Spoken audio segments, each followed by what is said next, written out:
जय श्री कृष्णा दोस्तों, आपका हमारे चैनल हिंदी व्रत कथा में स्वागत है।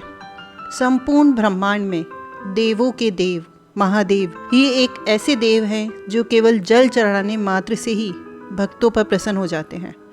भगवान शिव को प्रसन्न करने के लिए किसी खास विशेष पूजा की आवश्यकता नहीं होती है। तो यदि आप सावन में सोमवार का व्रत रखते हैं या फिर कभी भी सोमवार का व्रत रखते हैं तो भोलेनाथ की इस कथा को अवश्य सुनें। तो आज इस वीडियो में हम आपके साथ सोमवार व्रत की कहानी कथा शेयर करने जा रहे हैं। तो पूरा वीडियो देखिए। एक बार यदि आप इस कथा को सुनना शुरू कर देते हैं तो आपको चाहिए कि आप बीच में इस कहानी को ना छोड़ें। तो आइए शुरू करते हैं।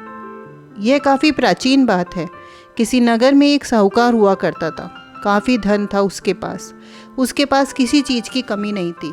वह साहूकार भगवान भोलेनाथ शिव का अनन्य भक्त था। सब कुछ होते हुए भी उस साहूकार के पास एक कमी थी। वो कमी थी कि उसके कोई पुत्र नहीं था। उसके घर में संतान की कमी थी और इसी इच्छा को लेकर वह साहूकार रोज़ाना अपने घर के नज़दीकी शिव मंदिर में जाकर एक दीपक जलाया करता था। यह नियम उसका वर्षों से चला जा रहा था। उस साहूकार की भक्ति भाव को देखकर, उस साहूकार की श्रद्धा भाव को देखकर एक दिन माता पार्वती ने भोलेनाथ शिव से कहा कि हे प्रभु, मैं देख रही हूँ कि ये साहूकार वर्षों से आपकी सेवा कर रहा है, वर्षों से आपकी श्रद्धा भाव से पूजा कर रहा है। यह साहूकार आपका अनन्य भक्त है। इसको किसी बात का कष्ट है तो उसे आप अवश्य दूर करें। तब भोलेनाथ शिव पार्वती जी से कहते कि हे पार्वती, इस साहूकार के पास पुत्र नहीं है, वह इसी बात से दुखी है, इसी बात से दुखी रहता है। तब माता पार्वती कहती है कि प्रभु कृपया करके इसे पुत्र का वरदान दीजिए। तब भोलेनाथ शिव ने कहा कि साहूकार के भाग में पुत्र का योग नहीं है और ऐसे में यदि इसे पुत्र प्राप्ति का वरदान मिल जाता है तो वह केवल 12 वर्ष की आयु तक ही जीवित रहेगा। इसलिए मैं उसे यह वरदान देना नहीं चाहता हूँ।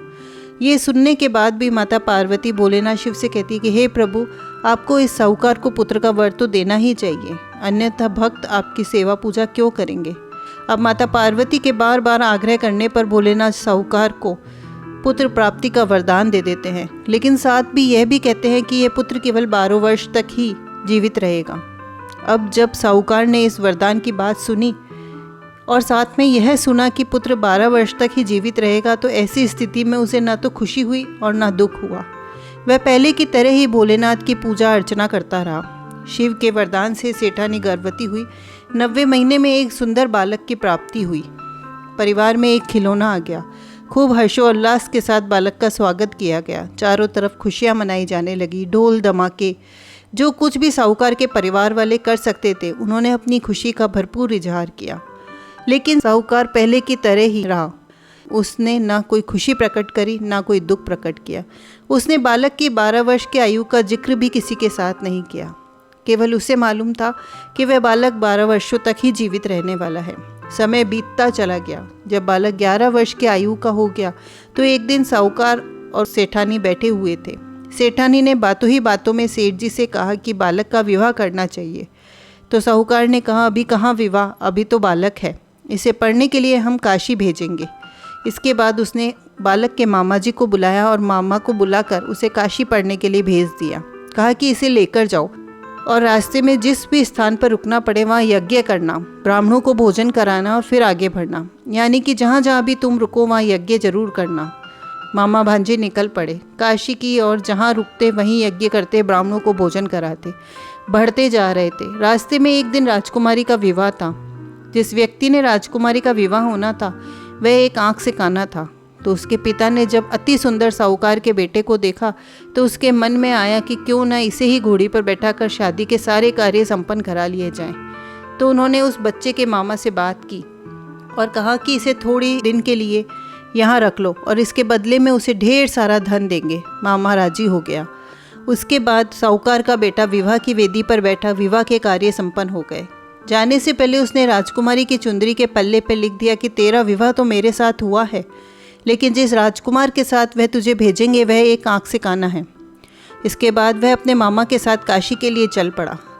इधर जब राजकुमारी ने अपनी चुंदरी पर लिखा हुआ पाया तो उसने काने राजकुमार के साथ जाने से मना कर दिया।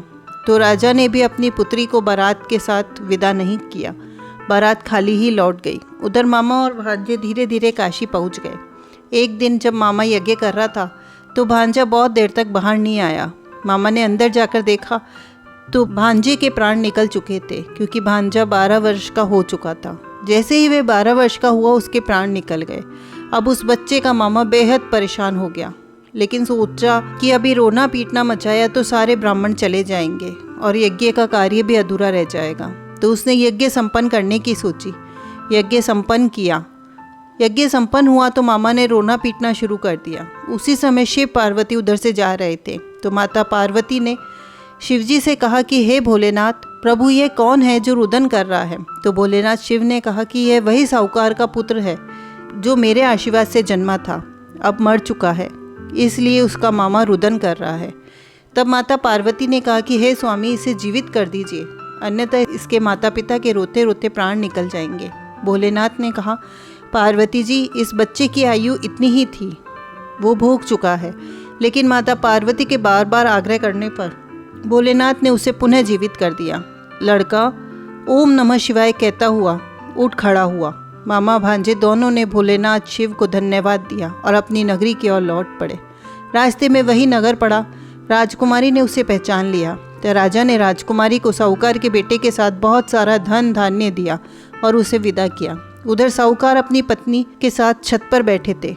उन्होंने प्रण कर रखा था कि उनका पुत्र शय कुशल नहीं लौटा तो वह छत से कूदकर अपने प्राण त्याग कर देंगे। तभी लड़के के मामा ने आकर साहूकार के बेटे और बहू के आने का समाचार साहूकार को सुनाया। साहूकार मामा की बात को माना नहीं। उसे मालूम था कि 12 वर्ष पूरे हो चुके हैं, बच्चे का मरना निश्चित है, क्योंकि वह स्वयं भोलेनाथ ने कहा था। तो वह माने नहीं। मामा ने शपथ पूर्वक कसम खाकर कहा तो दोनों को विश्वास हुआ। दोनों बाहर आए। दोनों ने अपने बेटे बहू का स्वागत किया। उसी रात साहूकार को स्वप्न में भोलेनाथ शिव ने दर्शन दिए और कहा कि हे भक्त, मैं तुम्हारे पूजन की तुम्हारी श्रद्धा भाव से बहुत प्रसन्न हूँ। इसी प्रकार से जो भी व्यक्ति इस कथा को पढ़ेगा या सुनेगा, उसके समस्त दुख दारिद्र्य दूर हो जाएंगे, उसके सभी मनोकामना की पूर्ति अवश्य होगी। जो भक्त सोमवार का व्रत रखकर इस कथा को सुनेगा, उसकी सारी समस्याएं स्वतः ही समाप्त होने लगेगी।